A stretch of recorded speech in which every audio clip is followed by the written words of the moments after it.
नमस्कार, बहुत स्वागत है आपका। हरियाणा न्यूज का खास कार्यक्रम मुद्दा देख रहे हैं आप और मैं हूं आपके साथ मुस्कान गंगराड़े। मुद्दा में आज बात करेंगे कांग्रेस की एकजुटता पर, क्योंकि राज्यसभा चुनाव के दौरान एक बार फिर से कांग्रेस की कलई खुल गई। फिर साबित हुआ कि कांग्रेस पूरी तरह से एकजुट नहीं है, लेकिन इस बार कांग्रेस तालाकमान बेहद सख्त नजर आ रहा है। इस बार साफ किया गया है कि पार्टी से गद्दारी करने वालों को बख्शा नहीं जाएगा। पार्टी के खिलाफ वोट करने वाले 4 विधायकों के नाम सार्वजनिक किए गए हैं। अनुशासनात्मक कार्रवाई की बात भी कही जा रही है। इसी के साथ शो को नोटिस भी इन सभी विधायकों को भेजा गया है। लेकिन बड़ा सवाल यही है कि कांग्रेस के बागी विधायकों का अब क्या होगा, और उससे भी बड़ा सवाल, क्या कांग्रेस कभी एकजुट हो पाएगी या कांग्रेस की परेशानी और बढ़ेगी? इसी पर होगी चर्चा। उससे पहले ये रिपोर्ट आप देखिए।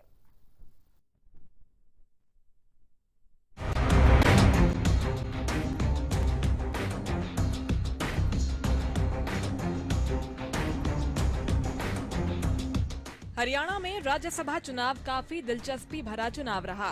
2 सीटों के लिए चुनाव हुआ। संख्या बल के हिसाब से एक बीजेपी और कांग्रेस के सदस्य की जीत होनी थी। हुआ भी वैसा ही, लेकिन तीसरे उम्मीदवार के कारण मुकाबला रोमांचक रहा। कांग्रेस की तरफ से क्रॉस वोट भी हुआ। सोशल मीडिया पर कई नामों का जिक्र हो रहा था, लेकिन अब स्थिति साफ हो गई है। इस पर अब पार्टी के प्रदेश प्रभारी बीके हरिप्रसाद ने नाम भी बताए और ये भी कहा कि कार्रवाई होगी।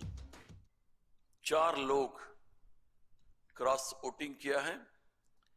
इसमें नारायणगढ़ के विधायक श्रीमती शैली चौधरी, सदुरा क्षेत्र के विधायक श्रीमती रेणु बालाजी और पुनाना के विधायक मोहम्मद इलियास जी और हतिन के विधायक मोहम्मद इजराइल, ये 4 लोग क्रॉस वोटिंग किया है। हमने हरियाणा प्रदेश कांग्रेस कमेटी के डिसिप्लिनरी कमेटी का चेयरमैन धर्मपाल सिंह मल्लिक जी को हमने इधर से सुझाव दिया है इन लोगों के ऊपर कार्रवाई करने के लिए, शोकास नोटिस जारी करने के लिए। जो क्रॉस वोटिंग किया है उसके ऊपर इन लोगों का बात सुन के हम लोग जरूर कार्रवाई करेंगे। यानी साफ है, अब हरियाणा कांग्रेस के इन 4 विधायकों के खिलाफ अनुशासनात्मक कार्रवाई करेगी। लेकिन वही सत्ता पक्ष भारतीय जनता पार्टी की ओर से कांग्रेस पर लगातार तंज कसा जा रहा है।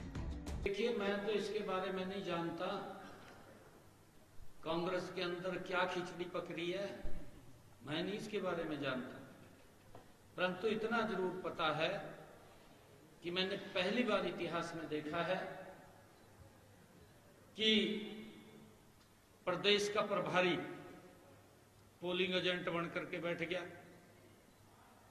प्रदेश का 2 बार का मुख्यमंत्री पोलिंग एजेंट बन के बैठ गया।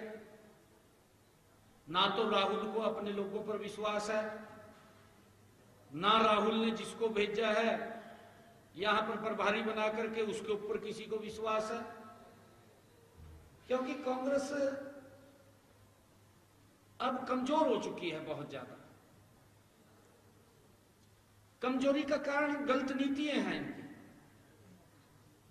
जनता का विश्वास उठ चुका है। एक तरफ जहां कांग्रेस में बागी विधायकों के खिलाफ कार्रवाई की बात कही जा रही है, तो वहीं पार्टी में घमासान शुरू हो चुका है। पार्टी के कार्यकारी अध्यक्ष रामकिशन गुर्जर अपने पद से इस्तीफा दे चुके हैं और पार्टी में अंतर्कलह की बात भी कहते नजर आए। पर वो एक अलग बात है। तब मुझे लगा कि नहीं, अब अति हो गया, अब इस पार्टी में रहने का कोई फायदा नहीं। जहां मान सम्मान ना हो, जहां एक दूसरे को खिंचाई के सिवा और कोई काम ना हो, जहां पे ये देखा जाए कि हमने आपस में ही एक दूसरे का विरोध करना है और उसमें किसी का कैरियर खत्म हो रहा, किसी का राजनीतिक जीवन खत्म हो रहा, उससे कोई संबंध नहीं। तो फिर मेरा कल मन बहुत आहत हुआ और मैंने इस्तीफा देने की बात की। बहरहाल एक बात तो साफ हो चुकी है कि कांग्रेस में सब कुछ ठीक नहीं है। भले ही कांग्रेस विधायकों की बाड़ेबंदी भी की गई, हिमाचल में भी उन्हें अलग अलग जगह शिफ्ट किया गया, लेकिन इसके बावजूद क्रॉस वोटिंग हुई और विधायकों के वोट भी रद्द हुए। इन सब के बीच पार्टी और पार्टी नेताओं पर भी सवाल उठते हैं कि आखिरकार ऐसा कैसे हो गया। पार्टी के सीनियर नेताओं की आंखों के सामने क्रॉस वोटिंग यानी सीधे पार्टी को चुनौती देने का काम विधायकों ने किया है।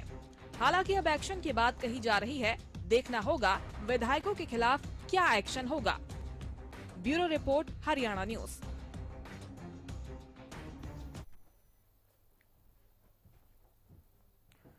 तो 16 मार्च को राज्यसभा चुनाव के दौरान हुई वोटिंग पर जो सियासी ड्रामा हमको देखने को मिला, वो ड्रामा आगे भी जारी है। इसी पर चर्चा करेंगे। कुछ खास मेहमान मेरे साथ जुड़ रहे हैं। मैं परिचय आपका करवा देती हूं। बीजेपी प्रवक्ता वैशाली तोमर हमारे साथ जुड़ गई हैं हरियाणा न्यूज पर। वैशाली जी, बहुत स्वागत करती हूं आपका। कांग्रेस प्रवक्ता हैदर मुजीब हमारे साथ जुड़ गए हैं। हैदर जी, आपका भी बहुत स्वागत है हरियाणा न्यूज पर। इनेलो प्रवक्ता विकास मेहता हमारे साथ जुड़ेंगे और वरिष्ठ पत्रकार राजेंद्र जादौन जी भी हमारे साथ जुड़ेंगे। शुरुआत में हैदर मुजीब जी आपके साथ करना चाहूंगी, कैसे हो गया इतनी तैयारी बाड़ेबंदी के बावजूद, और जिस तरह से हमने देखा कि आपकी तैयारी काफी अच्छी चल रही थी राज्यसभा चुनाव को लेकर, ये सब कैसे हो गया? स्थिति में कैसे फिर से पार्टी पहुंच गई? पहली बात तो ये बता दूं कि जो करमवीर सिंह भूत जी अभी जो हरियाणा से राज्यसभा चुन के गए हैं, सबसे पहले तो उनको बहुत बहुत मुबारकबाद देना चाहता हूँ तमाम हरियाणा की अवाम की तरफ से। और ये निश्चित तौर पे हम ये जीत बिल्कुल आसान समझ रहे थे, परंतु हमें पहले से शक था कि भारतीय जनता पार्टी द्वारा कुछ ना कुछ हथकंडे अपनाए जाएंगे। जिस तरीके से आप डिप्टी सीएम हमारे कर्नाटका के जो कांग्रेस के हैं, उन्होंने बोला था कि भारतीय जनता पार्टी द्वारा कुछ 5 करोड़ रुपए पर एमएलए को लिए ऑफर किया जा रहा है। मैं कह वही हथकंडे हरियाणा में अपनाने का काम करना चाह रही थी भारतीय जनता पार्टी द्वारा, पर वो सफल नहीं हो पाए। और कुछ चूकें हुई हैं, जिस तरीके से इन लोगों ने कुछ हमारे एमएलए को उनसे जबरदस्ती करके या उनको थोड़ा सा इमोशनली ब्लैकमेल करके उनको भटकाने का काम करा, परंतु उसमें ये कामयाब नहीं हुए और हमारी एक बेहतरीन जीत हुई है। राज्यसभा से हमने एक बंदा अपना नुमाइंदा भेज दिया। लेकिन गंभीर आरोप सर आपने लगाए हैं। महिपाल दांडा ने तो खुली चुनौती दी है कि पार्टी एक्सेप्ट करे, पार्टी आगे आए और एक्सेप्ट करे कि कांग्रेस के विधायक बिकाऊ हैं, क्योंकि आप गंभीर आरोप उन पर हॉर्स ट्रेडिंग के लगा रहे हैं। देखिए, कांग्रेस पार्टी का कोई विधायक बिकाऊ नहीं है। यदि अगर कोई कांग्रेस की जो कांग्रेस पार्टी द्वारा जो चुने गए ये एमएलए हैं, ये जनता की आवाम जो हर विधानसभा से जिन प्रतिनिधियों को चुनकर हरियाणा विधानसभा में भेजा, अगर कोई इस तरीके का ब्लेम लगाता है तो महिपाल डांडा जी से आप पूछिए। आपने तो दल बल का प्रयोग का यूज करने का काम करा, आप उसमें फेल हो गए।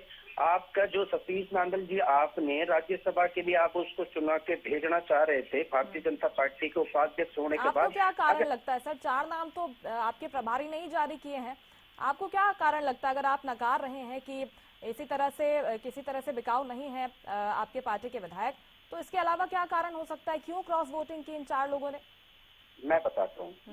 दरअसल मुझे जहां तक मालूम है, जिस तरीके से बातें आई हैं, पहली बात तो मैं जिन 4 विधायकों ने, चाहे नारायणगढ़ से शैली चौधरी जी हो, सडोरा से रेणु बालाजी सेकंड मर्तबा की विधायक हैं, और हतीन विधानसभा ही मेरा विधानसभा लगता है, मरहूम चौधरी वली मोहम्मद साहब मेरे दादाजी ने भी कांग्रेस से हतीन विधानसभा से चुनाव लड़ा था, और पुन्हाना से चौधरी इलियास जी, अगर उन्होंने ये भारतीय जनता पार्टी को ये क्रॉस वोट करा है, ये तो उजागर हो गया है। हमारे प्रभारी ने कांग्रेस के ने लिस्ट जारी कर दी इन 4 बंदों की। पर मैं एक बात उनको आपके टीवी के माध्यम से कहना चाहता हूं कि आप भारतीय जनता पार्टी जो देश में प्रदेश में आम आवाम को रौंदने का काम कर रहे हैं, आपने उन आवाम के जो वोट थे, जिन्होंने एक बेहतरीन वोट के मार्जिन से आपको जिता के कितनी बड़ी विधानसभा में भेजने का काम करा, आपने उनके सपनों को रौंदने का काम करा है। आपने उनके जो वादे थे उनको रौंदने का काम करा है। आपने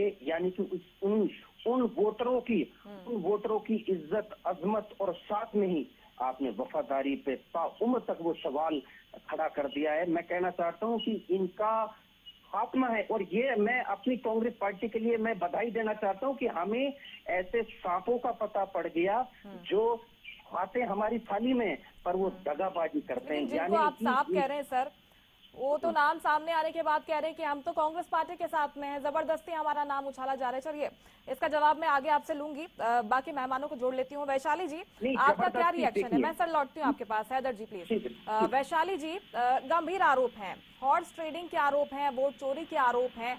हरियाणा राज्यसभा चुनाव में कहा जा रहा है कि बीजेपी ने हॉर्स ट्रेडिंग की है और कांग्रेस के विधायकों को खरीदा है। 5-5 करोड़ रुपए में खरीदने के आरोप बाकायदा लगाए गए हैं। आप क्या कुछ कहेंगे? ये भी आरोप एक उनकी तरफ से लगाया जा रहा है कि जांच एजेंसियों का दुरुपयोग करके, डरा कर, धमका कर हमारे विधायकों को आपने प्रभाव में लिया है। जी नमस्कार मुस्कान जी, आपको सादर नमस्कार और आपके चैनल के माध्यम से पूरी हरियाणा की जनता को वैशाली तोमर का राम राम।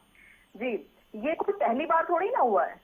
पहली बार तो कभी नहीं हुआ है कि अगर कांग्रेस ने कुछ बयान दे दिया है, कांग्रेस के आला अधिकारी या नेताओं ने अपनी गलती, अपना ठीकरा और अपनी जो कलहबाजी है और अपना जो नेतृत्व की क्षमता नहीं है वो दूसरे को बताकर, बीजेपी को बताकर कि बीजेपी में कमी है, बीजेपी हॉर्स राइड कर रही थी, बीजेपी खरीद रही थी, बीजेपी 5 करोड़ रुपए 20 करोड़ रुपए दे रही थी। जब अभी एक प्रेस कॉन्फ्रेंस होती है, एक रिपोर्टर ने पूछ लिया कि भाई आप सबूत देने, कोई सबूत है आपके पास? आप रिकॉर्डिंग की बात कर रहे हैं, कोई सबूत है आपके पास? तो कहते नहीं, हम तो बोलने के लिए बोल रहे हैं, हमारे पास तो कोई सबूत नहीं है। और सबूत का करोगे भी क्या? सबूत होके भी क्या हो जाएगा?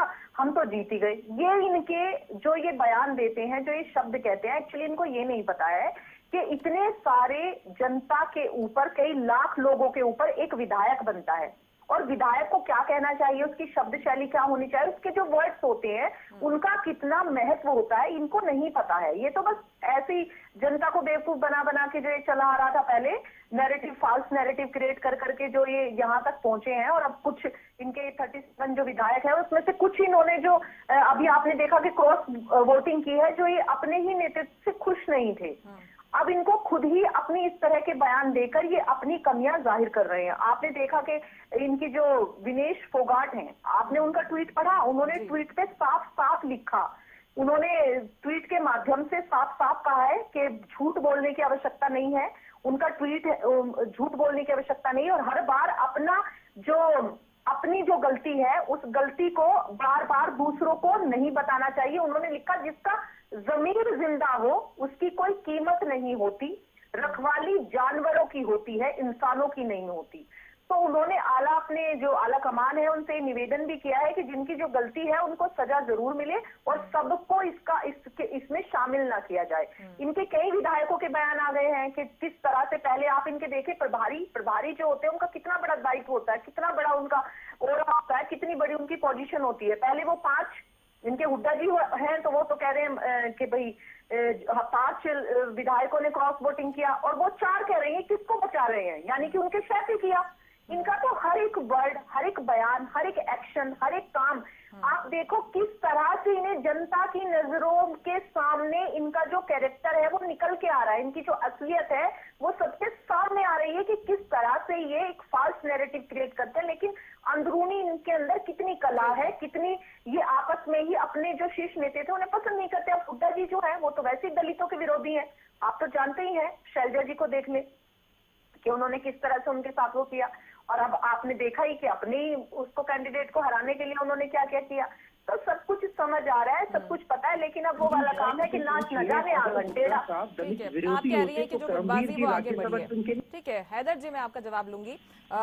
मैं विकास जी, आपका रिएक्शन इस पर, क्या ये जो स्थिति बनी है, आरोप प्रत्यारोप हम देख रहे हैं 16 मार्च से ही, उसी दिन से हमने देखा कि किस तरह से एक दूसरे पर आरोप लगा रहे हैं बीजेपी और कांग्रेस। क्या इन्हीं आरोपों से बचने के लिए, क्योंकि हमेशा आरोप लगता है इनेलो पर कि बीजेपी के बी टीम के रूप में पार्टी काम करती है, क्या इसी आरोप से बचने के लिए, छवि से उबरने के लिए आपने ये फैसला लिया कि हम इस बार वोटिंग नहीं करेंगे और चुनाव में शामिल नहीं होंगे? आपका क्या रिएक्शन है जो इस तरह से क्रॉस वोटिंग को लेकर पूरे प्रदेश में हम देख रहे हैं कि हंगामा हो रहा है और जो आरोप लग रहे हैं? जी, सबसे पहले तो आपके सभी दर्शकों को मेरी तरफ से नमस्कार और प्रवक्ता साथियों को भी राम राम। देखिए, जो भी मामला राज्यसभा चुनाव के बाद जो चल रहा है अभी तक, तो उसमें यही चीजें सामने आई हैं कि जो भूपेंद्र सिंह हुड्डा जो हैं कांग्रेस पार्टी का जो नेतृत्व करते हैं विधानसभा में, उनके इशारे पर ही उनके जो विधायकों ने जो ये कांड किया है, जो क्रॉस वोटिंग वाला। और दूसरा बात रही इंडियन नेशनल लोकदल पार्टी की, तो इंडियन नेशनल लोकदल पार्टी ने वही किया है जो हमें हरियाणा प्रदेश की जनता ने कहा। हमने इस चुनाव से पहले हर विधानसभा हल्के में, हर जिले में एक चौधरी अभय सिंह चौटाला जी द्वारा नियुक्त एक ऑब्जर्वर भेजा था, जिसमें पूछा गया था कि इंडियन नेशनल लोकदल के विधायकों को इस चुनाव में क्या करना चाहिए। जो हमारे कार्यकर्ताओं ने कहा, जो हमारे पदाधिकारियों ने कहा, उसी फैसले को अभय सिंह जी ने विधायकों को आदेश दिए कि हमने इस चुनाव से दूरी बनानी है। जनता ने हमें यही चुन के भेजा है, क्योंकि हमें जनता ने दो विधायक दिए तो वो बीजेपी और कांग्रेस के खिलाफ दिए थे, और इसीलिए हमने इस चुनाव से दूरी बनाई। और इस मामले की जांच होनी चाहिए कि अगर जो ये 5 विधायकों ने जो किया है, इसकी जांच होनी चाहिए किसके इशारे पर किया है। और ऐसा नहीं हो सकता कि इतना जो कांग्रेस पार्टी के विधायक हैं वो इतना बड़ा फैसला कर गए, क्रॉस वोटिंग कर गए, वो किसी के इशारे पे ना हुई हो या पार्टी नेतृत्व को इनका पता ना हो। जी, भूपेंद्र हुड्डा और बाकी के जो कांग्रेस नेता वो तो ये कह रहे हैं विकास जी की खरीदा गया है विधायकों को और बीजेपी ने इन्हें प्रभाव में लिया है। देखिए, भाजपा की तो राजनीति है। भाजपा ने तो आज तक सरकारें तोड़ी हैं, दूसरी पार्टियों की सरकारें तोड़ी हैं, उनके विधायकों को हमेशा से तोड़ा है। लेकिन बात रही भाजपा को आप साइड में करिए, तो कांग्रेस पार्टी ने कृत्य किया है। तो अभी जो विधानसभा चुनाव हुआ था 2024 में, उसमें जो सरकार कांग्रेस पार्टी की जो हरियाणा में बन रही थी, बनी बनाई सरकार को किस तरीके से भूपेंद्र सिंह हुड्डा ने भारतीय जनता पार्टी को गिफ्ट कर दिया, ये भी हरियाणा प्रदेश की जनता ने देखा था। भूपेंद्र सिंह हुड्डा जी जो है वो सीधा सीधा भारतीय जनता पार्टी के इशारों पर और उनके द्वारा जो प्रोपेगेंडा इनको दिया जाता है उस हिसाब से काम करते हैं। ये इस चुनाव के बाद बिल्कुल सामने आ चुका है हरियाणा प्रदेश की जनता के कि अगर भारतीय जनता पार्टी की कोई डी टीम है तो वो कांग्रेस पार्टी और भूपेंद्र सिंह हुड्डा है। ठीक है, बीजेपी के इशारे पर काम करते हैं भूपेंद्र सिंह हुड्डा, क्या कहेंगे हैदर जी? मैं यही कहना चाहूंगा कि मैंने तो आज जब से मैंने राजनीति स्टार्ट करी है, मैंने ये सुना था कि आईएनएलडी भारतीय जनता पार्टी की बी टीम है। आज मुझे बड़ा आश्चर्य हो रहा है कि ये जनाब प्रवक्ता साहब आईएनएलडी के ये कह रहे हैं कि कांग्रेस भारतीय जनता पार्टी की बी टीम है। अगर कांग्रेस भारतीय जनता पार्टी की बी टीम होती तो सतीश नांदल जी भी राज्यसभा मेंबर होते। देखिए, मैं आपसे मुस्कान जी सिर्फ एक बात कहना चाहूंगा कि किताब सादा रहेगी कब तक, कभी तो आगाज बाब होगा। जिन्होंने बस्ती उजाड़ डाली कभी तो उनका भी हिसाब होगा। इन लोगों ने भारतीय जनता पार्टी द्वारा जो दल बल और पैसे का प्रयोग करके हमारे जो 4 एमएलए को ठगने का काम करा है, उन सतीश नांदल जी को उनकी पूरी कोशिश थी इनको खरीद लिया जाए। पैसा बांटा गया है 4 एमएलए के लिए। और ये मैं बताता हूँ, नारायणगढ़ के तैलत चौधरी जो हमारे आदरणीय मुख्यमंत्री है प्रदेश के श्री नायब सिंह सैनी साहब के विधानसभा से ही आज विधानसभा के एरिया के जो उनकी विधानसभा लगती है नारायणगढ़ से, वहां से सैनी चौधरी जी विधायक है, उनको किसी न किसी तौर का लालच दिया गया है। और रही बात हतीन विधानसभा, मेरा विधानसभा है, हमने वहां से चुनाव लड़ा है, मेरे दादाजी ने कांग्रेस से विधानसभा का चुनाव लड़ा है। हम तीसरी पीढ़ी के यहाँ के कांग्रेसी हैं, उनको भी ठगने का काम भारतीय जनता पार्टी द्वारा। अब इन लोगों ने क्या उनको लालच दिया है, कितना पैसा दिया है, मैं इस बात पे नहीं जाना चाहूंगा। और जो इलियास साहब जो पुराना से जो विधायक है, उनकी बीमारी, वो तकलीफ में गुजर रहे हैं, वो काफी बीमार है, उनको भी ठगने का काम करा है। मैं यही का बात कहना चाहता हूँ कि इन लोगों को ये बर्दाश्त नहीं हो रहा था किस तरीके से जो हमारे जो अभी हाल ही में राज्यसभा चुन के गए हैं करमवीर सिंह, वो जो एक दलित परिवार से, एक गरीब, एक निचले वर्ग से उठ के राहुल गांधी साहब की सोच ये थी कि सत्ता की भागीदारी हर व्यक्ति की होनी चाहिए, चाहे वो निचले दर्जे का हो, चाहे ऊपरे दर्जे का हो, चाहे मीडियम दर्जे का हो। तो इनको वो चीज हजम नहीं हो रही थी। ये तो लेकिन यही तो वक्त होता है ना सर, राज्यसभा चुनाव का ही वक्त होता है कि पार्टी के विधायक कितने एकजुट हैं, आपका संगठन कितना मजबूत है। और एक बार फिर वही स्थिति, क्योंकि जो 16 में हुआ था वो सबको पता है, उसके बाद भी क्या पूरी कोशिश नहीं की गई? क्योंकि वैसे भी जो हरियाणा कांग्रेस में गुटबाजी की खबरें हैं वो हम सुनते आते हैं, और इसके बाद आपको नहीं लगता कि इसको एक बार फिर से हवा मिल गई है? आपके जो पार्टी के विधायक हैं, कम से कम उन्हें इतना तो मजबूत होना चाहिए ना, क्योंकि आप जो आरोप लगा रहे हैं कि पैसे उन्हें ऑफर किए गए हैं, किस ऑफर को ठुकरा दें? मैं बिल्कुल आपसे, देखिए, मैं जब जो सरकार सत्ता में होती है प्रदेश में, आपने तो इनके कितने वर्ष के सुने होंगे। आपने डेप्टी सीएम डीके शिव कुमार की वर्डिंग सुनी थी आपने कि हमारे एमएलए को 5-5 करोड़ रुपए ऑफर करे गए। मैम मुस्कान जी, आप मेरी बड़ी बहन हैं। ये लोग यही चाहते हैं कि पैसे के तल पे हम सरकार बनाएं, पैसे के तलों पे हर स्टेट को इन्होंने रौंदने का काम कर। ये भारतीय जनता पार्टी है जो देश को खोखला करने का काम कर रही है। आप यकीन करिए, आज देश के हालात बहुत बेकार हो चुके हैं और इनको कोई परवाह नहीं है। आप एक बात बताइए, किसी को प्रेशराइज करके, किसी को सारी चीजों को एक दबाव बना के, हर तरीके उनके मानसिक उन पे दबाव बना के, उनको लालच दे के हर तरीके का, जब इन्होंने हमारे 4 विधायकों को भागने का काम करा है। हम तो 10 साल से सत्ता में नहीं है कांग्रेस पार्टी, पर इन्होंने कुछ ना कुछ तो लालच दिया होगा, वरना यूं ही कोई बेवफा नहीं होता। चलिए मान लीजिए इब्राहिम जी चले गए, हमारे हतीन के विधानसभा के एमएलए इलियास जी चले गए, शैलजा चौधरी जी चली गई, रेणु बाला जी चली गई, सडोरा से जो विधायक है। तो इन लोगों के जाहिर सी बात है, ये नायब सिंह सैनी द्वारा ये सारी चीजें, मुख्यमंत्री साहब से मैं ये कहना चाहता हूं कि आप मुख्यमंत्री प्रदेश के हैं, आप इतना ना डरिए। और रही बात 4 विधायक, ये तो हम अपनी खुशकिस्मती समझ रहे हैं, जो गद्दार थे वो निकल गए। राहुल गांधी साहब ने, हमारे हम प्रभारी हरिप्रसाद जी ने बोल दिया इनको बर्खास्त करवाने का काम करेंगे। मैं राष्ट्रीय प्रवक्ता होने के नाम से नैतिक जिम्मेदारी लेता हूं, इन सारे विधायकों को बर्खास्त और इनको साउम्र तक इनकी पीढ़ियां कांग्रेस पार्टी में नहीं रहेंगे इंशाअल्लाह ताला। ये वर्ड मेरा नोट कर लीजिएगा। और ऐसे विधायकों को हम उखाड़ फेंकने का काम इस प्रदेश से करेंगे कि जो गद्दार थे वो गद्दार भारतीय जनता पार्टी में चले जाएं। ये तो हमारी पार्टी और मजबूत हो रही है। राहुल गांधी जी इतने मजबूत लीडर हैं और आने वाले प्रधानमंत्री मुल्क के। पर मैं कहना चाहता हूँ, भारतीय जनता पार्टी, आप कितना ही अपने सामदंड भेद को अपना लो, ये कांग्रेस है, ये इंदिरा गांधी, राजीव गांधी, ये वो है, ये झुकने वाली नहीं है। और ये इंशाअल्लाह ताला ये पूरे देश में एक ऐसा टाइम आएगा कि भारतीय जनता पार्टी का कोई नाम लेने वाला नहीं है। हम अच्छी राजनीति करते हैं, भारतीय जनता पार्टी बहुत ही घिनौनी और गंदी राजनीति करती है।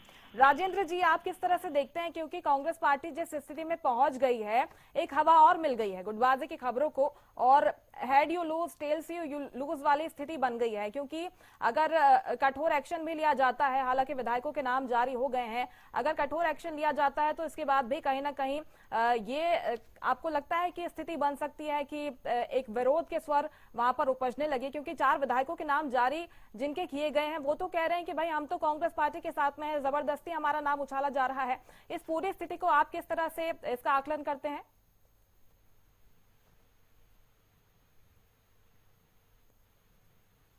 राजेंद्र जी, चलिए उनसे संपर्क हो नहीं पा रहा है। वैशाली जी, आपने सुना होगा हैदर जी जो कह रहे हैं, उनका यही कहना है कि पैसों के बल पर और डरा धमका कर जिस तरह से बाकी के राज्यों में, केंद्र में काम किया है बीजेपी ने, यहाँ पर भी वो काम को आगे बढ़ा रहे हैं। और मैंने इनके निराधार जो एक ही रिपीटेड इनके जो टेप रिकॉर्ड है जो इन्होंने रिकॉर्ड कर रखा है, चाहे वो सदन हो, चाहे पार्लियामेंट हो, चाहे इनकी प्रेस कॉन्फ्रेंस हो, चाहे इनकी डिबेट हो, इनको सिर्फ यही बोल के जनता को बरगलाना है। और जो ये शायरी कह रहे थे कि जनता हिसाब करेगी, और जनता हिसाब कर रही है, वो तो जनता हिसाब ही कर रही है। जब ही तो इनको जहां जिस राज्य में राहुल गांधी जी पहुंच जाते हैं, वहां से जनता इनको साफ कर देती है। और जिस तरह से इन्होंने शायरी में बीजेपी को बयान किया, मैं बता देती हूँ कि चेहरे पर मुस्कान है मगर अंदर से सब टूट गया। चेहरे पे मुस्कान दिखाई दे रही है, इनकी तो मुस्कान भी नहीं दिखाई दे रही ना, चेहरे पर मुस्कान है और अंदर से सब टूट गया। जीत के बाद भी सुकून नहीं, इनका ऐसा भांडा फूट गया। ठीक है, अपनों ने ही साथ न दिया इनका, इनके जो अपने लोग हैं, अपने विधायक हैं, इन्होंने इनको पार्टी बनाने भी भेजा, इन्होंने इन्हें हिमाचल भी भेजा, इन्होंने ट्रेनिंग भी कराई। उसके बाद भी निकला क्या? खोदा पहाड़, निकली चुइयां और खोता चना और बाजे घना, वो वाला काम है इनका। अपनों ने ही साथ छोड़ा।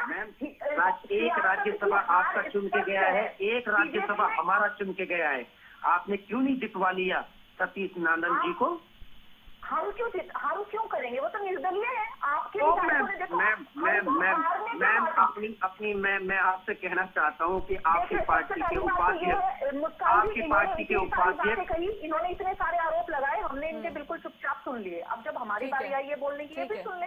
ठीक है, ये तो सुन भी नहीं पा रहे हैं कि जीतने के बाद भी ना इनके चेहरे पर मुस्कान है और अंदर से सब टूट गया, और जीतने के बाद हमारा दिल खुश है कि आपने गद्दारों को भी लेकर आप जो गद्दार जिनकी हमें पता नहीं था, तो हमारे पीछे ऐसे में किसी की आवाज नहीं पहुंचेगी।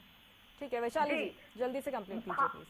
मैं तो वही बता रही हूँ कि इनके ना ही तो चेहरे पे मुस्कान है, और जीतने के बाद भी इनका सब कुछ टूट गया, और जैसे जैसे इनके जीतने के बाद भी इन्हें ना ही तो सुकून है, और इनका भांडा फूट गया, और अपनों ने ही इनका साथ छोड़ा।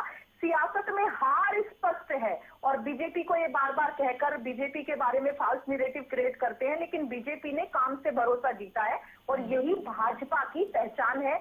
अब जनता खुद हिसाब करेगी, यही लोकतंत्र की शान है। आपको जनता ने देख लिया है कि आप झूठे, हर बार झूठी बात करते हैं, लेकिन कभी सबूत नहीं देते। अगर आपके पास रिकॉर्डिंग है, आप कहते हैं कि बीजेपी ने 20 करोड़ 5 करोड़ 100 करोड़ रुपए का ऑफर करा, तो वो रिकॉर्डिंग लेके बैठो ना। आप मोबाइल में सामने रिकॉर्डिंग लेके बैठो, हमारे मुंह पे देखे मारो कि देखो आपके विधायकों, आपके लोगों ने क्या किया। अच्छा मुझे एक बात बता दी, मैं ना डिबेट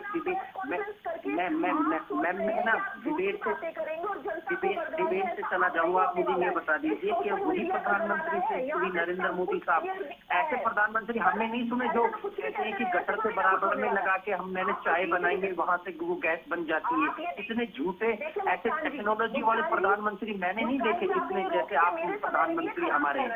मेरा समय भी खराब कर रहे हैं, अपने समय में तो झूठी बातें जनता के सामने रखते ही हैं, लेकिन मेरा समय भी खराब कर रहे हैं। की बुनियाद ही झूठ पर है, किसान विरोधी, आपके ऊपर जो आरोप लग रहे हैं ना, कह रही हैं कि आप बेबुनियाद आरोप लगा रहे हैं, आपके पास कोई दस्तावेज नहीं है, कोई प्रूफ नहीं है, कोई बिना प्रूफ के आप इस तरह के गंभीर आरोप लगा रहे हैं। हैदर जी वही कह रहे हैं। ठीक है वैशाली जी, हैदर जी देखिए, बस मैं यही बताना चाहती हूँ कि अगर इनके पास कुछ भी ऐसा है कि बीजेपी ने इन्हें तोड़ने की कोशिश की, बीजेपी ने इन्हें ऑफर दिया, किसी की एक व्यक्ति की तो रिकॉर्डिंग दिखाएं, झूठी रिकॉर्डिंग दिखा दें, लेकिन इनके पास कुछ होगा तभी दिखाएंगे ना। यहाँ बैठ के मेरा समय खराब कर सकते हैं, जनता का समय खराब कर सकते हैं, लेकिन एक भी तथ्य, एक भी प्रूफ इनके पास मिल नहीं सकता। आप बताइए, अपने विधायकों को हिमाचल तक लेकर गए, इनके खुद के विधायक अपने ट्वीट कर रहे हैं, शायद ये उनको भी नहीं पढ़ते हैं। आप पढ़े विनेश फोगाट जी ने कैसे कहा, इनके सारे विधायक कैसे लेकिन उसके बाद तो आलाकमान सख्त नजर आया ना, एक्शन लिया गया है। वैशाली जी, आंतरिक मामला कह सकते हैं, इसके बाद पार्टी एक्शन ले रही है। मैं लौटती हूँ आपके पास राजेंद्र जी। वैशाली जी मैं लौट रही हूँ। राजेंद्र जी, आप किस तरह से इस स्थिति को देख रहे हैं, क्योंकि एक बार फिर से कह सकते हैं कि हरियाणा राज्यसभा चुनाव में हिस्ट्री रिपीट हुई है। जिस क्रॉस वोटिंग का डर था कांग्रेस पार्टी को, एक बार फिर तमाम कोशिशों के बाद वो क्रॉस वोटिंग हुई। 4 नाम भी सामने आ गए हैं, बाकायदा नाम जारी किए गए हैं। आप कैसे देखते हैं इस पूरे घटनाक्रम को? नहीं देखिए, मैं तो इस तरह से देखता हूँ कि ये जो है पार्टी का आंतरिक मामला है कांग्रेस का, उसको देखना है कि भाई कि हमारे जो उनके जो वोट है वो दूसरे की तरफ कैसे चले गए। ये जरूरी नहीं है कि कोई प्रलोभन दिया गया हो या कोई और दबाव डाला गया हो, क्योंकि चुनाव प्रणाली क्या कहती है, अगर वहाँ जो है विधानसभा की सीटों के आधार पर ही राज्यसभा की प्रत्याशी का चुनाव होता है या उसके आधार पर ही तय किया जाता है, तो फिर चुनाव प्रणाली की क्यों जरूरत है। चुनाव मतदान तो इसलिए कराया जाता है कि विधायक अपनी चॉइस के प्रत्याशी को वोट दे सके। अब ये तो चुनाव प्रणाली का तो यही मैसेज है। सवाल ये है कि आप अपने विधायक को कहीं दूसरे पार्टी के कैंडिडेट को वोट देने से कितनी ताकत से रोक पाते हो, क्या आपके पास मोटिवेशन है, क्या उनको प्रेरित करने की क्षमता है, उस पर निर्भर करता है कि आप रोको क्रॉस वोटिंग को। अब ये आरोप तो आप लगा सकते हो सहज में भी कि भाई हमारे क्रॉस वोटिंग हो गई तो उनको तोड़ लिया गया, उनको प्रलोभन दिया गया, कोई जरूरी नहीं है। आप पूछिए उनसे जिन्होंने क्रॉस वोट किया, वो तो जो दिखा के होता है ना, जो पार्टी का चुनाव एजेंट होता है उसको दिखाया जाता है मतपत्र, तो उसको पहले ही पता चल जाता है कि ये किसको दे रहा है। तो इसके बाद आपके सामने सब नाम तय है, आपने डिस्क्लोज भी कर दिए, तो पूछिए उनसे कि ऐसा क्या कारण रहा। लेकिन वो विधायक तो कह रहे हैं कि हम तो पार्टी के साथ हैं। राजेंद्र जी, वो तो सामने आ ही नहीं रहे। मतलब कह सकते हैं कि एक धड़ा पार्टी में इस तरह से भी काम कर रहा है कि वोट तो पार्टी के खिलाफ देगा, लेकिन जब सामने आएगा तो कहेगा कि हम तो कांग्रेस के साथ में हैं। क्या ये अंदर खाने कोशिश की जा रही है कि पार्टी को नुकसान पहुंचाया जाए? नहीं, ऐसे कैसे कह सकते हैं। तो उसमें व्यवस्था ये है ना कि जब वो किसी भी पार्टी का जो विधायक है वो जो वोट डालेगा अपना, वोट पोल करेगा, तो पार्टी का जो चुनाव एजेंट है उसको दिखाएगा। तो बिल्कुल। उसको दिखाते समय तो उसको पता चलेगा ना कि किसको वोट दिया जा रहा है। तो वो कैसे छुपा सकते हैं? तकनीकी रूप से तो व्यवस्था ये है। फिर ये है कि वोट अगर पोलिंग करवाई जा रही है, नहीं तो फिर तो सिस्टम ये हो जाना चाहिए कि जिसकी जितनी संख्या है उसके हिसाब से उसको सीटें लौट हो जाए, मतदान की कोई जरूरत ही नहीं हो। मतदान की व्यवस्था इसलिए की गई है कि कोई भी विधायक किसी भी पार्टी का हो, उसकी वो अपनी पसंद के कैंडिडेट को वोट दे। तो मुझे लगता है कि उन्होंने जो है, जिन्होंने 5 ने दिया है, तो उन्होंने अपनी पसंद वाले को दे दिया। बाकी 4 वोट उनके रद्द हो गए, तो उसमें कोई तकनीकी कमियां रही तो इसलिए रद्द हो गए। तो रद्द हुई। अब कई बार उन्होंने जो है बताते हैं कि उसकी एक्सरसाइज ट्रेनिंग भी दी गई थी पोलिंग की कि किस तरह से वोट डालना है। इसके बाद भी 4 वोट रद्द हो गए, तो फिर वो तो इसका मतलब वो प्रशिक्षण पूरा नहीं हो पाया उनका, कोई कमी नहीं, तकनीकी रूप से जो है वो रद्द हो गए। तो अब सवाल ये है कि अब आप क्रॉस वोटिंग होने के बाद आप कुछ भी कहिए कि भाई ये तो प्रलोभन दिया गया, वो पैसे में बिक गए, या जो भी है। तो माना जाता है आमतौर पर ये है कि फीडिंग की जाती है तो वोट हासिल करने के लिए। तो वो तो आम चुनाव में भी हो रहा है, कहीं शराब बंटवाई जा रही है, कहीं कैश बंटवा देते हैं। यूपी में तो कैश ही बंट जाता था पूरा, कि चुनाव आयोग ने सख्ती की, कोई शराब बांट देते थे, कहीं पेटियां लूट ली जाती थी। तो रिगिंग तो, इलेक्शन रिगिंग तो बहुत एक पुरानी हिस्ट्री हो चुकी है, और वो कुछ ना कुछ सभी करते हैं, कोई ना कोई कर रहा है किसी न किसी रूप में। अब वोटर को रिझाने के लिए, और जो फ्रीवीज है, रेवड़ियां बांटने का भी जो चलन है, वो क्या है? वो भी यही है। तो ठीक है कि वो आप जब सत्ता में आएंगे तब आप सरकारी खजाना खर्च करेंगे। कई बार जो है पार्टी फंड से भी खर्च कर दिया जाता है, कभी कुछ होता है। तो वैसे ही बिहार में चुनाव हुआ था, तो वहाँ क्या हुआ? महिलाओं के लिए जो स्कीम आई, उनको 10,000 रुपए एडवांस ही दे दिए गए थे। तो ये भी तो एक वो है फीडिंग। वो तो वोटर को रिझाने का एक उपाय है। तो आप क्या करेंगे? या तो आपको लड़ना है तो पूरे सिस्टम से ही लड़िए ना। फिर सारा जो है इलेक्शन प्रणाली में जितने भी भ्रष्टाचार है उन सबको हटाइए, जितने भी प्रलोभन है आप हटाइए, परफॉर्मेंस के आधार पर वोट मांगिए कि 5 साल आपने शासन किया, क्या आप लोग अर्थव्यवस्था के लिए किया, समाज के विभिन्न वर्गों के कल्याण के लिए क्या किया, बेरोजगारी हटाने के लिए क्या किया। तो आप पूरा सब जो है, जो आपकी परफॉर्मेंस है, जो आप कर चुके हैं, उसके आधार पर वोट मांगिए। तब तो ये माना जाएगा कि आप जो है कोई करप्ट स्टाइल नहीं अपना रहे, या करप्ट तभी का आपने नहीं यूज किया है। लेकिन अगर आप जो है, जो चुनावी वादे में जो रेवड़ियां आती है और ये आती है, ये सब उसी श्रेणी में आती है। बिल्कुल, उसको कैसे माना जाए? आदर्श स्थिति तो यही रहेगी। राजेंद्र जी, विकास जी, क्या पार्टी ने कोशिश की है कि भविष्य में अपनी अलग राजनीतिक लाइन खींचकर आप चलेंगे, और यही संदेश कि ना तो हम कांग्रेस की बी टीम है, ना तो बीजेपी की बी टीम है? क्योंकि चुनाव से पहले चर्चाएं थी कि सतीश नांदल को पार्टी सपोर्ट करने वाली है, उन सब खबरों को विराम लग गया है। देखिए, हमने इस चुनाव में जो दूरी बनाई है, उससे अब पहले तो कांग्रेस पार्टी कहती थी कि ये बीजेपी की बी टीम है, अब बीजेपी वाले कह रहे हैं कांग्रेस की बी टीम है। हम एक ऐसा हरियाणा प्रदेश की जनता को एक ऐसा विकल्प देंगे, ये जैसे हमारे राष्ट्रीय अध्यक्ष जी कहते हैं कि ये एक तो सांपनाथ है और एक नागनाथ है। इन्होंने हरियाणा प्रदेश को पता नहीं 25-30 वर्ष पीछे धकेल दिया है। हम इसे आगे लेकर जाएंगे, और भविष्य में यही राजनीति रहेगी कि हम बढ़िया विकल्प देंगे, प्रदेश के हर गांव में जाएंगे, लोगों को जोड़ेंगे अपने साथ, लोगों को बताएंगे कि इन लोगों ने, कांग्रेस पार्टी ने किस तरीके से भूपेंद्र सिंह हुड्डा के इशारे पर भारतीय जनता पार्टी को, अपने आप को बेचा, विधायकों को बेचा, और भारतीय जनता पार्टी जो किसान विरोधी है, जो कमेरा वर्ग विरोधी है, उसे चुनाव में सपोर्ट करने की कोशिश की। और अभी हमारा जो फोकस है वो 23 तारीख को हमारा शहीदी सम्मेलन है स्टेट लेवल का, उसमें हम लगे हुए हैं। युवा योद्धा जो हमारा सम्मेलन है उसमें लगे हुए हैं, और पार्टी पूरे तरीके से इस समय हम पूरे चुनावी मोड में है, और बढ़िया तरीके से नई रणनीति के साथ मैदान में उतरने जा रहे हैं। ठीक है, अच्छी बात है, शुभकामनाएं आपको विकास जी। इनेलो के रूप में हरियाणा की जनता को एक नया विकल्प मिलने जा रहा है, बड़ा ऐलान विकास जी की ओर से किया गया है एनएलडी की तरफ से। हैदर जी, आप इसे किस तरह से देखते हैं? क्लोजिंग स्टेटमेंट आपका। मेरा यही है कि मैं तो सिर्फ यही बात कहना चाहता हूँ कि जो हमारी मंशा थी, एक दलित संबंध रखने वाला व्यक्ति जो राहुल गांधी जी की सोच ये थी कि किस तरीके से इनको उठाया जाए। वो करमवीर सिंह बोस जी आज राज्यसभा चुनते गए हैं। बाकी रही जिन्होंने गद्दारी करी थी उनके नाम हमने आला कमान को भेज दिए हैं। अब आला कमान उनके खिलाफ क्या एक्शन लेता है वो उनके ऊपर है। और रही बात यह है कि भारतीय जनता पार्टी सिर्फ और सिर्फ हर तरीके के लोग और लालच की पार्टी है जो किसी भी तरीके से इस प्रदेश में विकास की ओर नहीं देख रही, वो सिर्फ विनाश की ओर प्रदेश को लेकर जा रही है। लेकिन वो तो बार बार यही कह रहे हैं ना कि आप कैसे इस तरह से बेबुनियाद आरोप लगा सकते हैं, आपके पास कोई प्रूफ नहीं है, वो कह रहे हैं। मैं आपको बता रहा हूँ कि आपने वो नहीं देखा मैम बिहार में किस तरीके से इन्होंने 10-10 हजार रुपए अकाउंट में डाल ले। आपने डीके शिव कुमार की स्टेटमेंट नहीं देखी कि हमारे विधायकों को 5-5 करोड़ रुपए ऑफर करें। मैम ये तो भारतीय जनता पार्टी तो पूरी प्रॉपर। आप मुझे एक बात बता दीजिए, आप मैं भारतीय जनता पार्टी ज्वाइन कर लूंगा, एक वादा इनका बता दीजिए जो 2014 के बाद एक वादा अगर इनका पूरा हो। आपके अकाउंट में 10-15 लाख आ गए आपका, मैम आप बताइए विजय माल्या आ गया, ललित मोदी आ गया, मैम 2 करोड़ रोजगार सालाना आ गया, मैम किसानों को रोंदने का काम करा, एमएसपी का इन पे क्या स्टेटमेंट इनसे पूछिए मैम। यहाँ मैम इन सब के बावजूद कांग्रेस पर भरोसा क्यों नहीं कर पा रही है जनता? आपका संगठन ही मजबूत नहीं है, आप अपने विधायकों को ही प्रभाव में नहीं ले पा रहे हैं, तो इसके बाद फिर जनता कैसे विश्वास करेगी सर?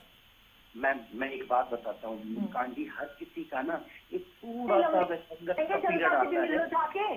बस यहाँ बैठ के बात बताएं एक एक करके। वैशाली जी मेरे टाइम से भी तो बोले थे, हम तो इनकी इतनी लंबी बात, आप इतना समय हमसे ज्यादा समय इनको देते हैं, इतनी लंबी बात इनकी रामायण झूठा सारा कुछ सुनते रहते हैं। सबको बराबर मौका मिल रहा है। वैशाली जी जल्दी से कंप्लीट कीजिए, हैदर जी जल्दी से कंप्लीट कीजिए। मैं सिर्फ और सिर्फ ये बात कहना चाहता हूँ कि हर किसी के एक संघर्ष का पीरियड होता है, जो संघर्ष के पीरियड में जो खड़ा रहे वो बड़ी बुलंदियों पे जाता है। आने वाले देश के प्रधानमंत्री श्री राहुल गांधी साहब होंगे मैम, देश को लूट के खा रहे हैं,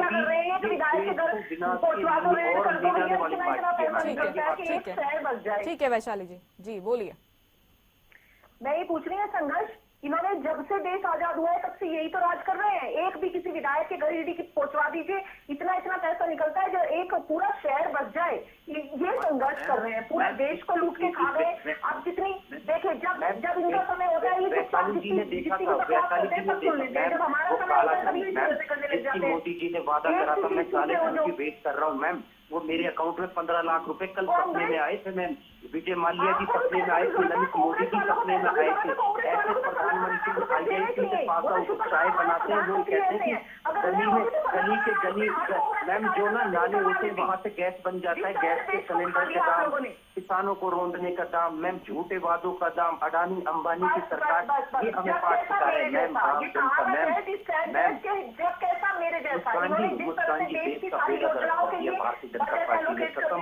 मैम मुस्कान जी सुन लीजिए हैदर जी, सुन लीजिए मैम, सुन लीजिए हैदर जी, सुन लीजिए।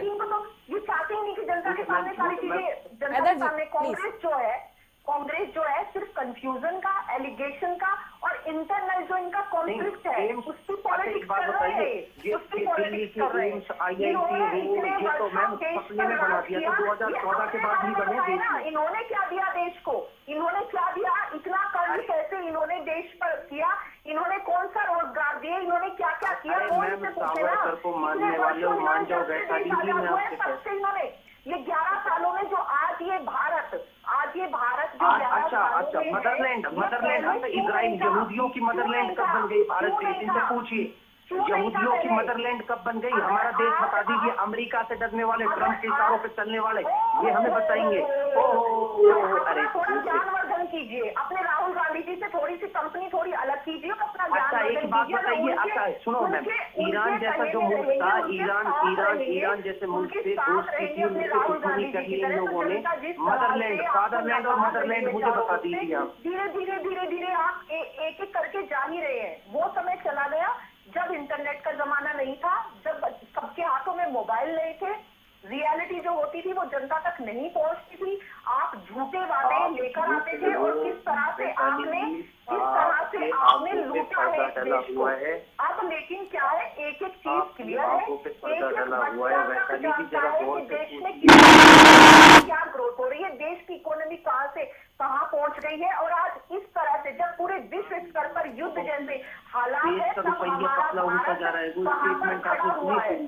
तो आप इस पे, और प्लीज कृपया करके आप अपने राहुल गांधी जी को फॉलो करना बंद करेंगे तो लोग आपको भी सीरियसली लेना बंद कर देंगे। आप सवाल पूछते हैं, जवाब सुनने का साथ आप में है नहीं, यही काम आप सदन में करते हैं। हमारी दिल में है मैम, दिल का बंदा मौत से निकलता है, मौत तक, ताउम्र तक मौत तक राहुल गांधी जी के साथ रहेंगे, मौत तक। घूमने निकल जाएंगे। मुझे लगता है आरोप प्रत्यारोप का सिलसिला आगे बदस्तूर जारी रहने वाला है। रोक रही हूँ आप दोनों को। राजेंद्र जी, क्लोजिंग स्टेटमेंट आपकी ओर से, जिस तरह से इस बारे में भी मैं रिएक्शन लेना चाहती हूँ। सतीश नांदल हाईकोर्ट जाने की तैयारी कर रहे हैं। उनका कहना है कि भूपेंद्र सिंह हुड्डा ने जब बेनीवाल वोट देने आए थे उन्हें हाथ लगाया था, इस मामले को उन्होंने उठाया है। आप इसे किस तरह से देखते हैं? क्या स्थिति बदल सकती है इसके बाद? देखिए, जुडिशियल रिव्यू में क्या होता है, जुडिशरी या जज साहब क्या सोचते हैं, किस तरह से देखते हैं। वो जो है एक जो वोट बचा उसका जो भरत सिंह बेनीवाल का वोट जो है उन्होंने वैलिड करार दे दिया गया था, शायद उसको वो चैलेंज करने जा रहे हैं, ऐसा पता चला है। क्योंकि एक तो वो कैंसिल हो ही गया था, उसको तो इनवैलिड मान लिया गया था, चुनाव आयोग ने भी मान लिया था, और फिर वो जो एक को जो है ना उसकी वैलिडिटी बरकरार रखी थी, तो उसको शायद वो चैलेंज करेंगे। तो वो देखते हैं कि वो वीडियो वगैरह फुटेज वगैरह देख के क्या फैसला करती है जुडिशरी। न्यायिक क्षेत्र में जा रहा है तो वहाँ एक अलग रिवीजन हो जाएगा, और हो सकता है कि वो अगर ये मान लें कि ये इनवैलिड था तो चुनाव भी रद्द हो जाएगा। फिर तो ये है कि कुछ भी हो सकता है। तो जुडिशियल रिव्यू में अगर उन्होंने जा रहा है तो कुछ ना कुछ उन्होंने भी सोचा ही होगा, मैं समझता हूँ। और कांग्रेस की ओर से कर्मवीर सिंह बौद्ध के राज्यसभा जाने से पार्टी को कितना फायदा हो सकता है, और संदेश देने की जो कोशिश की थी पार्टी ने, उसमें सफल नजर आती है आपको? नहीं, वो ठीक है कि वो जो है अनुसूचित जाति समुदाय को एक मैसेज तो जाएगा कि भाई ठीक है, उन्होंने उनको राज्यसभा में भेजा है। तो खासतौर से हरियाणा का जो है समुदाय, वो जिस तरह का अच्छी कम्युनिटी है, वो उस तरह से लेगी, वही कांग्रेस को पॉजिटिव महसूस करेगी कि भाई हमारे जो है एक व्यक्तित्व को वहाँ राज्यसभा में भेज दिया उन्होंने, तो हमें जगह मिली है और हमें बढ़ाया गया है, इस तरह का एक संदेश तो जाएगा। लेकिन अब ये है कि जुडिशियल रिव्यू में क्या होता है तो देखने की बात है। हालांकि ये इनका डेलीगेशन भी जा रहा है कल गवर्नर से मिलने, और इश्यू तो यही है राज्यसभा चुनाव का। तो अब ये इसमें तो ये आंतरिक मामला है कि आप अपने विधायकों को क्यों नहीं रोक पाए। सवाल ये भी तो है कि अगर बिकाऊ भी हुए, पहली बात तो एविडेंस कहा है कि पैसे का लेन देन हुआ, मनी ट्रांजेक्शन हुआ है, इसका तो कोई एविडेंस होना चाहिए। एविडेंस होते ना बकायदा, अगर ये होते तो, या नहीं हुआ, कोई प्रॉमिस हुआ है, तो ये तो आपका आंतरिक मामला हो जाता है। अगर देखा जाए तो आपके विधायक जो है आपको क्यों छोड़ दे, तो ये है कि आप उनकी निष्ठाओं को क्यों नहीं बरकरार रख सके। तो ये देखेंगे, ये तो आपका सवाल ये है कि पहले भी इस डिबेट में ही, इसी चैनल पर डिबेट में ये सवाल उठाया गया था कि कांग्रेस में बहुत फूट है और क्रॉस वोटिंग हो जाती है, और भारतीय जनता पार्टी भी अपनी ताकत लगाएगी, और जो निर्दलीय लड़ रहे हैं वो भी अपना करेंगे। तो वोट ले जाने के लिए तो सब अपने अपने पे बंदोबस्त करते हैं, सब अपने उपाय अपनाते हैं, सारी एक्सरसाइज करते हैं। तो आपको ये तो आपके ऊपर भी निर्भर करता था कि विधायक आपके थे, आपने उनको टिकट दिया। कुछ विधायक तो ऐसे हैं जो सेकंड टाइम के थे इसमें, बिल्कुल मेरे ख्याल से, है ना। तो फिर वो भरत सिंह बेनीवाल तो पहली बार के थे, वो पहले जो लंबे समय से कांग्रेस से जुड़े हुए थे, तो वो तो उनका वोट जो है कैसे वो इनवैलिड हो रहा है, क्या उसमें कमी रही, तो देखने की बात है। बाकी तो और भी जो विधायक है तो आंतरिक मामला है पार्टी का, उनको देखना चाहिए कि बिल्कुल सभी की नजरें हैं, क्या एक्शन लिया जाता है पार्टी की ओर से। बहुत शुक्रिया आप सभी का हरियाणा न्यूज पर जुड़ने के लिए, हमसे बातचीत करने के लिए। कांग्रेस के क्रॉस वोटिंग करने वाले विधायकों के नाम हम सबके सामने आ गए हैं, और कठोर एक्शन की उम्मीद है सभी को कि पार्टी कुछ एक्शन ले सकती है। क्या एक्शन पार्टी लेने वाली है, आने वाला वक्त बताएगा। फिलहाल इस खास कार्यक्रम में मेरे साथ इतना ही। आप देखते रहिए हरियाणा न्यूज। नमस्कार।